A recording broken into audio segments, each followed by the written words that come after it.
পবিত্র হজ সম্পূর্ণ করে দেশে ফিরেছেন ৬৬,০০০-এরও বেশি বাংলাদেশি।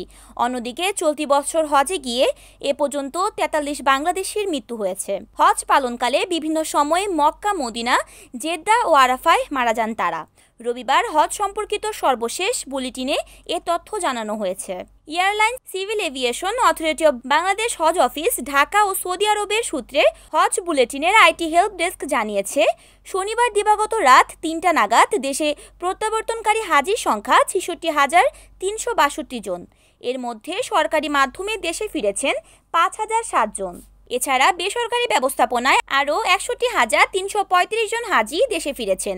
অন্যদিকে দেশে ফেরা হজের ১৮৫টি ফ্লাইটের মধ্যে বিমান বাংলাদেশ এয়ারলাইন্সের মাধ্যমে ৩১,১৬৫ জন, সৌদি এয়ারলাইন্সের মাধ্যমে ২৬,৪২১ জন এবং ফ্লাইনাস এয়ারলাইন্সের মাধ্যমে দেশে ফিরেছেন ৮,৭৭৬ জন বাংলাদেশি।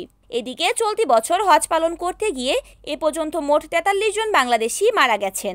তাদের মধ্যে ৩২ জন পুরুষ এবং ১১ জন নারী। এর মধ্যে ২৬ জন মক্কায়, ১৩ জন মদিনায়, ৩ জন জেদ্দায় এবং ১ জন আরাফায় মারা যান।